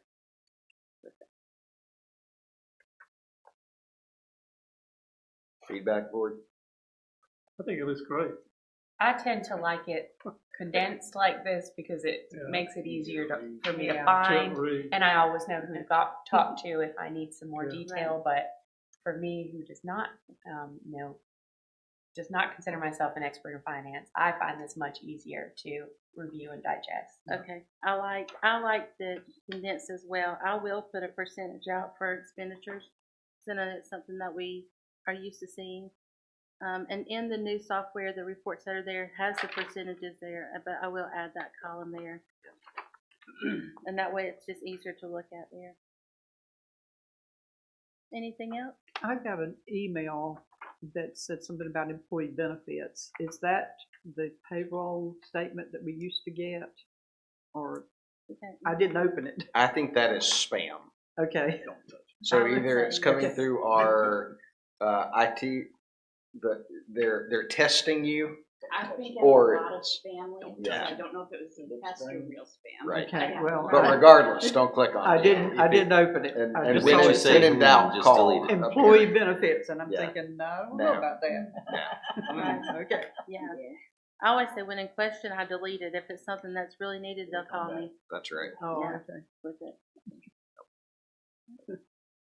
All right. Anything else on the finance report? Any questions? All right. All right, Thank you very much. Thank you. Good. All right. And then finally is our active living report. Ms. Ward. Good evening. Good evening. So I'll start with the Parks and Recreation Advisory Board met on the 3rd, so that was last Wednesday. Planning and Zoning Administrator Steve Blunt came and he gave the same presentations he gave you all this evening about the entertainment district and bike lane extension. Race the River, just as a reminder, it's on October 18th. It's a Saturday. The race itself will start around 9 a.m. Participants can register online in advance or on site.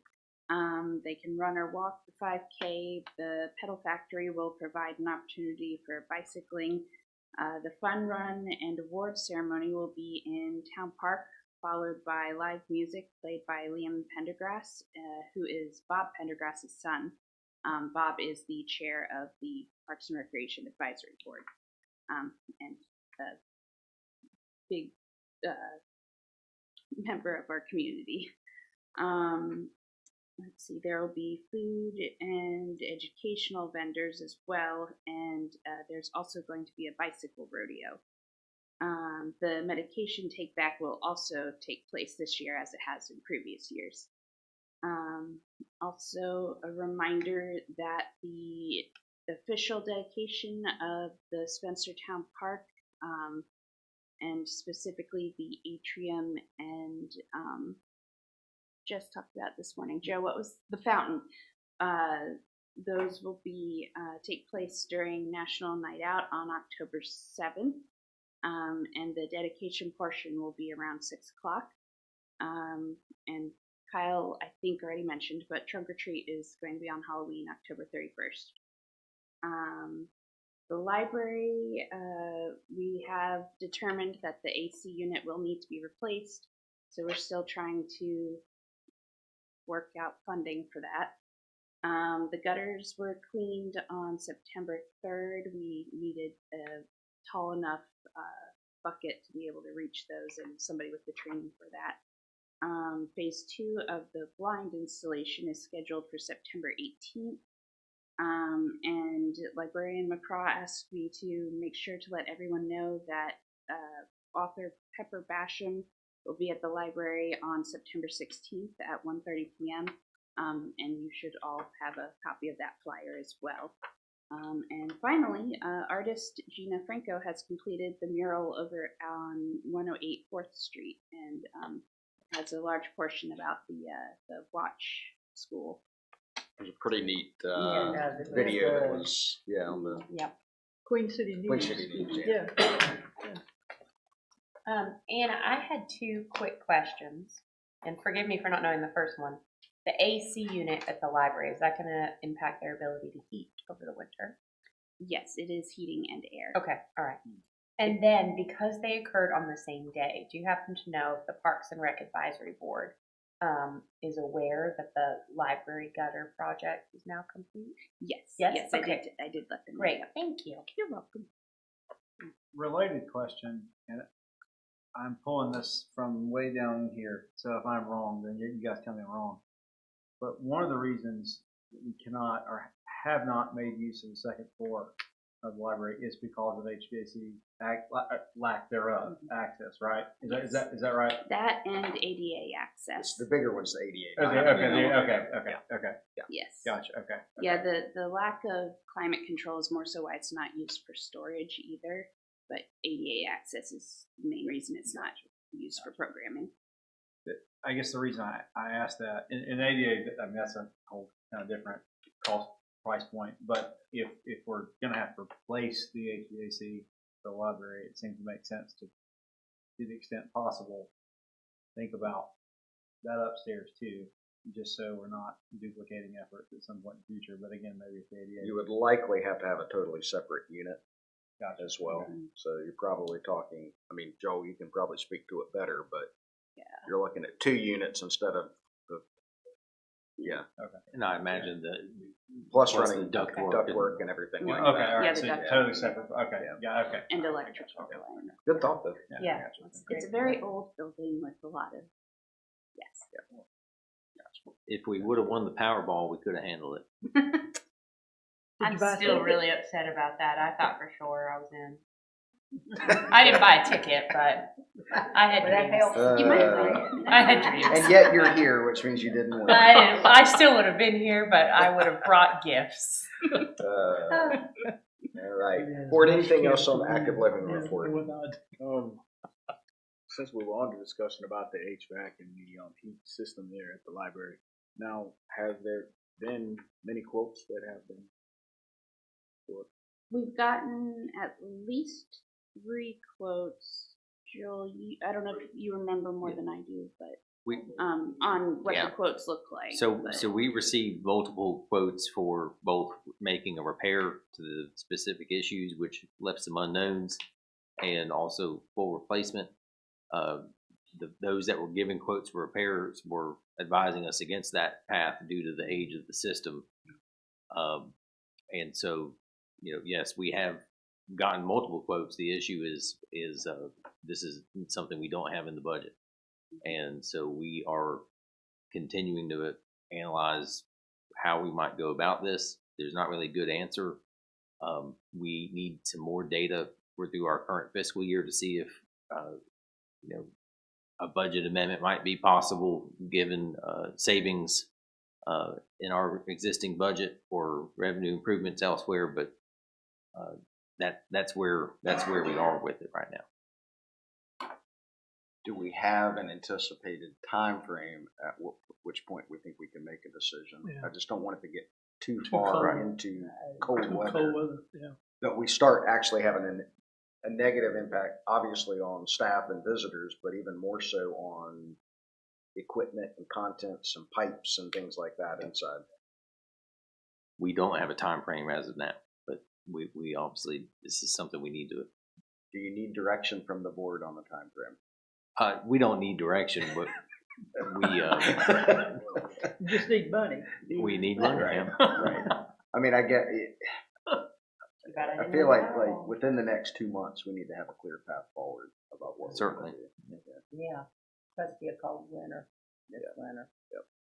We talking about low? I mean, I'm assuming 25 to 30,000. Are we talking about 70 or? No, we're in the $20,000 range that we're looking at. How much?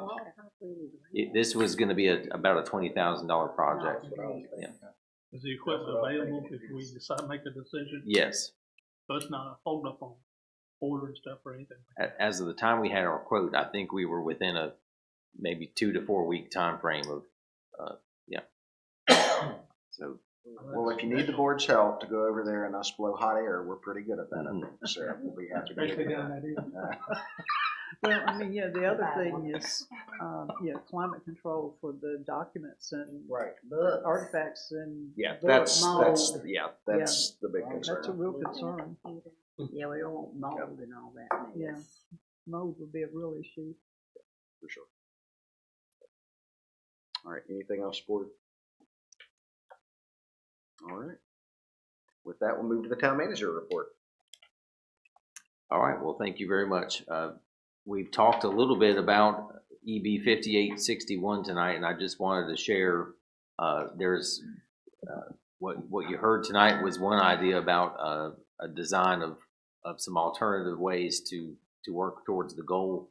But I also wanted to share that the EB 5861 project, as we've been working towards our feasibility study on a portion of it, has gotten to the point where there have been 2 additional options that have come before us that we're exploring. One is that in our talks with NCDOT, they've expressed a willingness to explore doing what they call an express design. because we've gotten to this point about funding with the project, and there's question marks about what does the whole thing cost? What's our ability to do this piece versus a further scope? And they've there's some conversations we've had so far have led to that idea that NCDOT might be able to help us with doing some, not full design, but getting to a 25% design for the full scope of the entire project, which would help us get better cost estimates for the entire scope rather than the piece of it we've been talking about. The other opportunity that came about is the hazard mitigation funding that's being administered by the state right now after the Helene recovery process. For all the recovery dollars that are being spent, there's also a requirement that non-disaster hazard mitigation funding has to come out as well, and so that's in the order of billions for the non-disaster funding. And we've already got a project in the works related to our 17th Street stormwater project that we're working towards an application for that. But in the meantime, our Central Iowa Regional Council is putting together a regional planning project and did a call for project ideas, and we submitted a letter of interest related to EB 5861 as a nature-based solution for use of flood-prone properties for other purposes. And my understanding is that we may have been one of 6 applications or letters submitted for that. They are also seeking letters from consulting firms to basically be the consulting for this regional scope.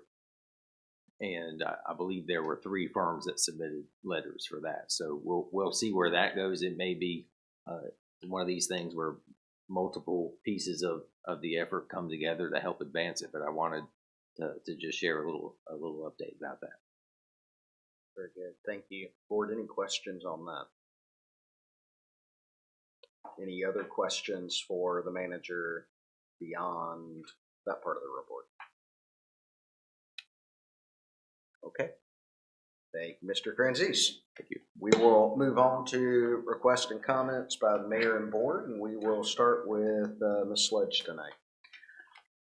Thank you, Mr. Mayor. I have been on the advisory council or the advisory board for the conversion from local government to federal credit union to civic, and I've been asked to share some information. I have a letter from them that came the end of last week. It says, as Civic continues to move toward following our transition, I want to pause and thank you for the vital role you've played in helping us through this journey. Your support and advocacy have been critical in ensuring our members, partners, and communities feel confident and informed throughout this change. We would not be where we are today without your dedication. Looking ahead, we ask for your continued support in helping our members make the most of their civic membership. One of the best ways you can do this is by joining us at our upcoming Local Connects. Your presence will not only help welcome members, but will also amplify our efforts to spread the word within the communities we serve. We also encourage you to share these events in your communities and invite others to join us. The more voices and perspectives we bring together, the stronger our connection becomes. Please click here to learn more and register for the location and time that works best for you. Thank you again for standing alongside us during this important chapter. Together, we're making a lasting impact on North Carolina's local government employees, officials, volunteers, and their families. There are several locations that they're having these local connects. I've registered for one that is in Lexington. That one I think is the closest one to our location. There's also one in Yadkinville. I got another invitation to one in Yadkinville. But if any of you are interested at all, please let me know. I'll be happy to forward this to you so that you can click on it. I believe the breakfast is Tuesday a week. I don't have my phone. I think it's Tuesday a week in Lexington, and it's like from 7:30 in the morning until 9:30, something like that time frame. So it's an early breakfast meeting. Okay. And I think all I'm gonna say tonight. Thank you, Ms. Sledge. Mr. Muhammad. First of all, I'm going to say I'm excited about all the events that are coming up with here in the town, and knowing that the majority of them will be displayed on the digital signage out there, and there were mail outs that were sent as well. And I had a pleasure this past weekend assisting our town clerk and Miss Pascal as judges for the contestants doing the Spencer Holiday Caravan contestants. In my eye, they were all winners, and I want to say it was a great group of talented young ladies. And congratulations to Miss Webster, Rachel, and the runner-up, the first runner-up, Tatiana. But I enjoyed doing that, and look forward to being involved in more things within this community and around Rowan County. Great, thank you, sir. Mr. Miller. Thank you. Tonight, I'd like to express some appreciation to local businesses and civic groups for their support in our community. And right off the bat, Spencer Moose Lodge has been very supportive. I know this past month, I think they donated money to our Spencer Fire Department for educational purposes. Last year, I know that Spencer Moose Lodge also donated money for our park closure, as well as money to sponsor the Miss Holiday Caravan Parade. Of course, we know just recently they sponsored this get together out here with the pageant and everything else. So they've been very supportive from our community. I appreciate their support. We had 2 donations for our annual police night out. They were Henry's Barbecue and Heather's Simple Homemade. And I appreciate their support as far as that goes, supporting our community. And last but not least, I want to say something about Mr. Blunt. Mr. Blunt today had some special quotes, and I think he was talking about Spencer, and one of the quotes was, "This country is made up of small towns and big dreams." And I think that you're talking about Spencer, aren't you? Mm-hmm. I love those quotes. Me too. I look forward to them. Very good. All right, Miss Moody. I want to thank everyone for joining us tonight. I so appreciate when people bring us concerns and ideas, such as the North Rowan Courtyard Cleanup Project. That is very exciting. Yeah. And I just want to shout out all of the volunteers, committees, town staff. I'm just continually impressed with, for example, Heather's constantly reworking the finance spreadsheets to make it easier for me to read, probably. I appreciate everyone's dedication and passion that they bring to their areas of expertise, and I just think it really shows in how Spencer's really growing and continuing to be a great place. So I just thank everybody for your efforts. Thank you, Ms. Moody. Mr. Howe? I guess first, I will have a work obligation on the 7th, so I will miss our next month. So I will miss the national night out and the dedication, but it's going to be very, very exciting. I'll encourage the 60 some, well, I guess about 80 some odd % of the Howe family that's still here on that night to come up and whatever that math is, maybe 78% or whatever that is. But the important part of the Howe. That's right, the important part. To come and check that out. So congratulations to everyone. Congratulations to staff on that. It's going to be really exciting.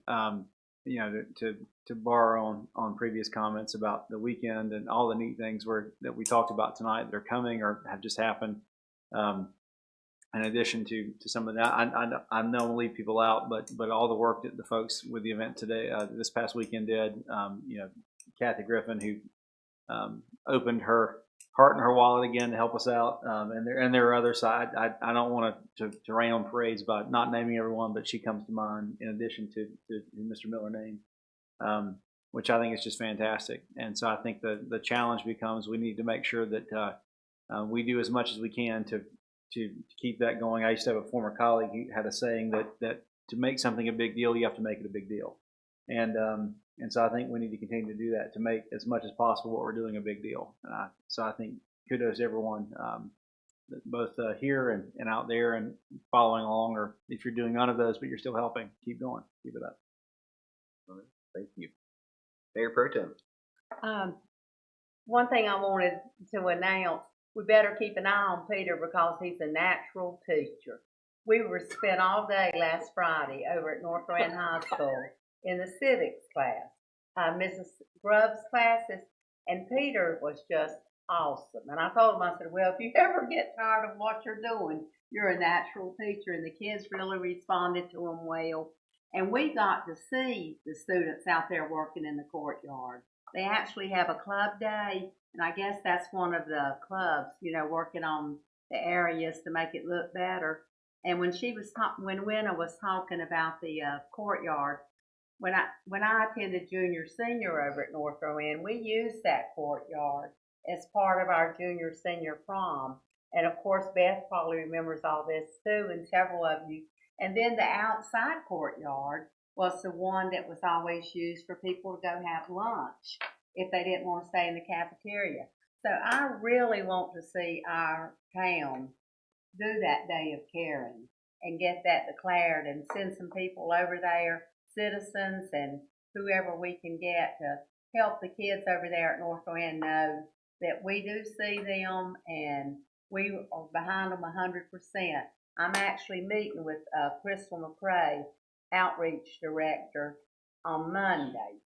And she's going to give me some ideas and things that she wants the town to do and ways that how can students come and help. So I'll be over there on Monday and I'll have more to report on that. But keep the schools in mind because they're a very, very important part of our community. And things are looking better for the schools. The school reports look better. So, you know, just stick with it and be consistent. And like he said, make a big deal out of it because we've got to let the kids know we're behind them. It's important.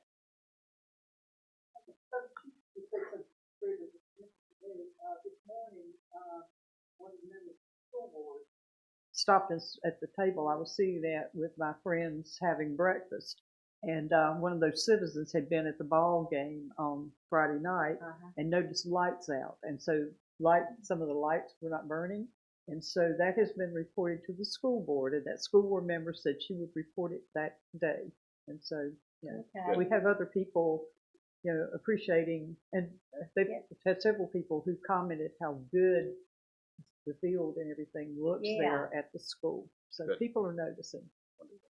Yeah, and so I think, you know, I've heard several people interested in pursuing doing some type of work day or something like that based on what Ms. Howe was asking for. Is that something you can get more details on Monday and then report back to both Peter and Joel, and maybe we can find a time that we can roll up our sleeves and I've done that a few times over there in those courtyards, and they do need TLC about every day, or about every year. I mean, so definitely probably due for that. The only other update I have this evening is I'll be going on Thursday to the quarterly Transportation Advisory Board meeting with the City of Salisbury, and so hopefully we'll have a little more update on the microtransit pilot that they're running. And I'll report that back to the board once I hear it. So that is all I have at this point. And so is there a need to go into executive session for any reason? And if not, then we can adjourn. All right. Hearing no reason, is there a motion to adjourn? So moved. All right. Is there a second? Second. Motion by Mayor Pro Tem, second by Mr. Howe. All in favor? All right. All opposed? We stand adjourned.